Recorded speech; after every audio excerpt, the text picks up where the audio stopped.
ये जो पौधा है ये बिना खाद के और बिना पानी के भी महीने भर सरवाइव कर सकता है। और इस पौधे को यदि अब तक आपने घर में नहीं लगाया है तो ज़रूर लगा लीजिए, या फिर यदि आपने लगा लिया है तो किस तरीके से इसकी केयर करनी है और ज़्यादा से ज़्यादा फूल कैसे लेने हैं, इस बारे में आज के वीडियो में मैं आपको बताने वाली हूँ। इस पौधे में चारों तरफ से कांटे निकले होते हैं जिन्हें थॉर्न्स कहते हैं, और ये जो कांटे होते हैं यही इस पौधे की रक्षा करते हैं। इस पौधे का नाम है यूफोरबिया मिली। इसकी बहुत सारी कलर्स और वेराइटीज़ आपको नर्सरी पर मिलेंगी। छोटे पत्तियों वाला, थोड़े बड़े पत्तियों वाला, लॉन्ग एंड ड्रॉफ, दोनों ही वैरायटी आपको अभी नर्सरी पर 50 रुपीज़ में मिल जाएंगी।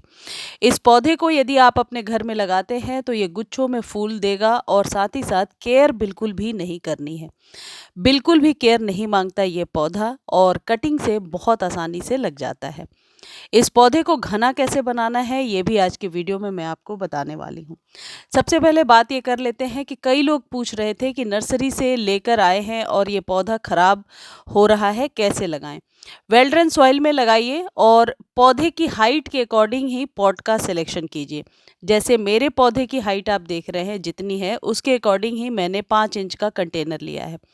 ये जो सॉइल मीडिया है ये 50% गार्डन सॉइल में आप 30% सैंड मिला लीजिए, या सैंड आप 40 भी कर सकते हैं, और बाकी के रेशियो में आप कंपोस्ट और नीम खली डाल सकते हैं। इससे क्या होगा, पौधे में फंगस नहीं लगेगी, और नीम खली एक आप कह सकते हैं जड़ों के फैलाव में मदद करने वाली चीज़ होती है। देखिए यह है यूफोरबिया मिली का पौधा। मैंने रेड कलर लिया है और इसके येलो, ग्रीनिश, बहुत सारे कलर्स में इसके फ्लावर्स आपको मिल जाएंगे। इसके लिए प्रिकॉशन क्या रखनी है, किस तरीके से आप इस पौधे को मरने से बचा सकते हैं। सबसे पहली चीज़ ये है कि यदि आप नर्सरी से पौध लेकर आते हैं तो सेम डे कभी भी रीपॉट ना करें। उस पौध को लाइए और अपने सभी पौधों के साथ उसे रख दीजिए। इससे क्या होगा, पौधा बहुत हद तक आपके बगीचे के एनवायरनमेंट में ढलने लगता है। देखिए इसकी रूट्स बहुत अच्छे से निकली हैं, डेवलप हो गई हैं। इसको घना बनाने का एक और तरीका होता है कि इसकी लीव्स को आप हटाते जाएंगे। यदि नीचे से जैसे 2 लीफ हटा दिया तो ये अपनी ग्रोथ को बहुत जल्दी दिखाता है। और एक तरीका है घना बनाने का, कटिंग, लेकिन वो कटिंग इतने छोटे पौधे में नहीं हो सकती। और ध्यान देने वाली बात यह है कि यदि इस पौधे को आप ज़्यादा पानी दे देते हैं, ज़्यादा मतलब जैसे अपने पौधे को सभी पौधों को आप डेली वाटर करते हैं, तो सबसे पहले क्या होगा, ये जो कांटो थॉर्न्स वाली चीज़ जो निकली हुई है ना, स्टेम, ये सबसे पहले सूख जाएगी, और सूख करके ये पौधा खराब होने लगता है। अब जब आप इस पौधे को न्यू लगा रहे हैं तो इसमें नीम खली 1 चम्मच ज़रूर डाल लीजिए, या पहले से ये पौधा आपके पास लगा हुआ है तो अभी मार्च में आप 1 चम्मच नीम खली और 1 चम्मच वर्मी कंपोस्ट डालना बिल्कुल भी ना भूलें। क्योंकि वर्मी कंपोस्ट ही एक ऐसा खाद है जो इस पौधे के थॉर्न्स और लीव्स दोनों के डेवलपमेंट में मदद करेगा, और जो नीम की खली है ये जड़ों के विस्तार में हेल्प करेगा। एक बार जब आप इस पौधे को लगा लेते हैं, फर्स्ट डे बहुत अच्छे से पानी दे दीजिए ताकि मिट्टी में चारों तरफ पानी चला जाए। लेकिन अगला वाटरिंग आप कम से कम 20 डेज़ के बाद करेंगे। जी हाँ, 20 डेज़ के बाद।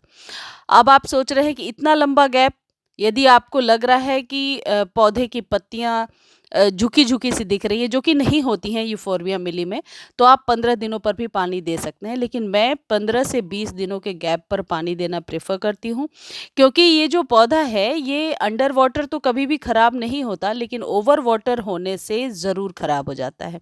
इस तरीके से लगाने के बाद आप 2 मुट्ठी भर के कंपोस्ट दे दीजिए। कोई भी काऊ डंग मैन्योर है आपके पास तो वो दे दीजिए, या फिर वर्मी कंपोस्ट दे दीजिए। मैं तो वर्मी कंपोस्ट ही अभी सभी पौधों को दे रही हूँ। ऊपर से ऐसे मल्चिंग की तरह बिछा दीजिए। इसको पानी में घोलकर देने की ज़रूरत नहीं है। ये जो यूफोरबिया मिली का पौधा है, ये ओवर वाटर की वजह से ही हमेशा ख़राब होता है। जिन लोगों की ये क्वेरी है कि ये इस पौधे में फूल नहीं आ रहे हैं और पौधा सिर्फ़ ऐसे ही बेजान सा खड़ा है, ऐसा इसलिए हो रहा है क्योंकि आप डेली वाटरिंग कर रहे हैं और आपने स्प्रिंग के बाद इसे अच्छे से फर्टिलाइज़ नहीं किया है। यदि मान लीजिए पौधे में बिल्कुल भी ग्रोथ नहीं हो रही है तो एनपीके 19-19-19 1 चम्मच लेकर के और आप पानी में डालकर स्प्रे कर सकते हैं। लेकिन इस बात का विशेष ध्यान रखें कि इसकी जो स्टेम है वो ओवर वाटर के वजह से ही सूखती है। देखिए जैसे पानी बिल्कुल सूख गया, यानी वेल ड्रेन सॉइल है।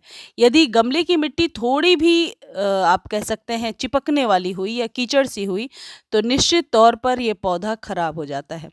अब जब इतने बड़े पौधे में हमने लगाया है, तो इसे रीपॉट कब करेंगे?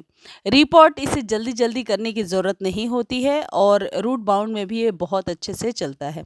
तो कम से कम 2 या 3 सालों के बाद जब आप रीपॉट करेंगे, तो इससे बड़ा कम से कम 2 इंच बड़ा गमला आप ले लेंगे।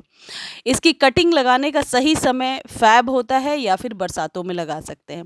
बरसात के समय जब बारिश बहुत होती है, तो इस पौधे को बचा कर रखना होता है, क्योंकि पहली बारिश के पानी में ही ये पौधा अक्सर खराब हो जाता है। पानी का ही यदि आप विशेष ध्यान रखेंगे, तो इस पौधे पर आप ज़्यादा से ज़्यादा फूल ले सकते हैं। यदि आपको लग रहा है आपके पौधे की ग्रोथ बिल्कुल भी नहीं हो रही है, तो मैं दोबारा बता देती हूँ, पत्तियों को खुद से हाथों से ही हटा दीजिए, 1 या 2 पत्तियों को, तो आप देखेंगे कि इसकी ग्रोथ होने लगी है। खाद जो मैंने अभी आपको बताया, ये आप महीने भर के बाद ही रिपीट करेंगे, बहुत ज़्यादा खाद की ज़रूरत नहीं है इस पौधे को, और गुच्छों में फूल देता है। बहुत ही सुंदर एक आकर्षक पौधा है, जो आपको अपने घर में ज़रूर लगाना चाहिए। अभी मार्च अप्रैल में कौन से पौधे लगा सकते हैं, ये जानने के लिए आप मेरे प्रयास बालकनी गार्डन वाले चैनल पर विज़िट कर सकते हैं।